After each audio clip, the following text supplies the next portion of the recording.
30 পেরোনো মন, বয়সন্ধির মতো 30-এর পরেও জীবনে একটা নাম থাকা উচিত। বুড়িও না, আবার ছড়িও না, অদ্ভুত একটা বয়স। বেশিরভাগ ক্ষেত্রে সংসারী 6-7 বছর ধরে 2-3টা সন্তানের মা হলেও মনের ভেতরকার কিশোরীটা কোথাও যেন রয়েই যায়।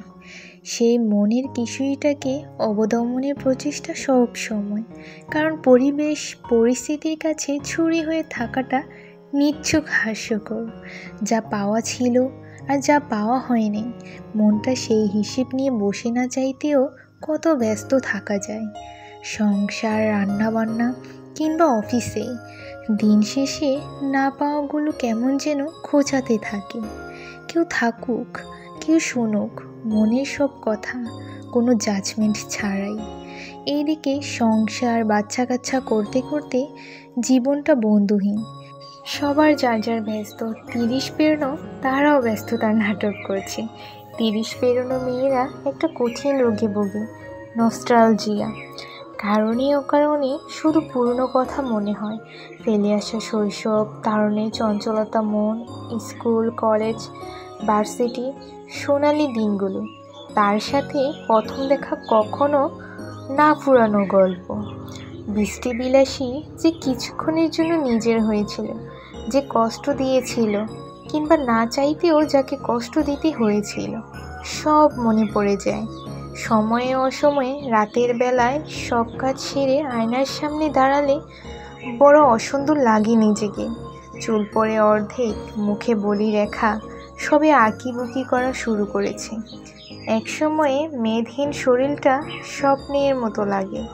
পেটের স্ট্রেচ মার্কের দাগ, সব মিলিয়ে ভীষণ অনাকর্ষণীয় লাগে নিজেকে। সেই ভীষণতা ঢাকতেই হয়তো শাড়ি, গহনা, মেখে থাকতে চাওয়া মেয়েদের মন।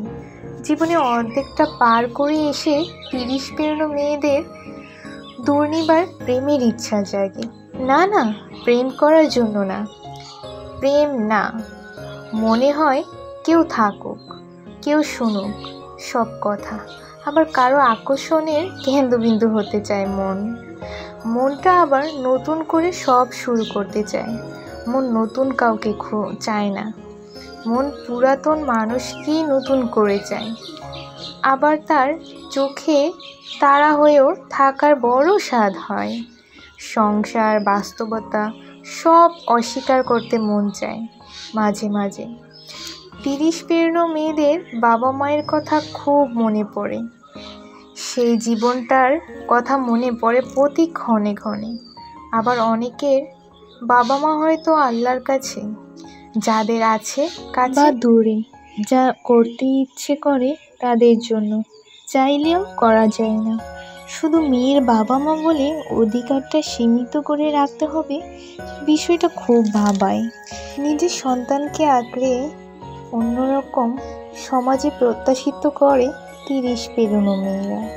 হ্যালো এভরিওয়ান, আসসালামু আলাইকুম। শাকিলা স্টেনিওয়াল থেকে আজকে আমি শাকিলা মেয়েদের জীবনের কিছু মূল্যবান কথা আপনাদের মাঝে তুলে ধরেছি। আশা করছি আপনাদের প্রত্যেকেরই ভালো লাগবে।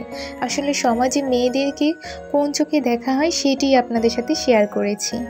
আর আমার এই ভিডিওটি যদি ভালো লেগে থাকে লাইক, কমেন্ট করবেন এবং শেয়ার করতে ভুলবেন না। অবশ্যই সাবস্ক্রাইব করে আমার পাশে থাকবেন এবং আমাকে ইন্সপায়ার করবেন।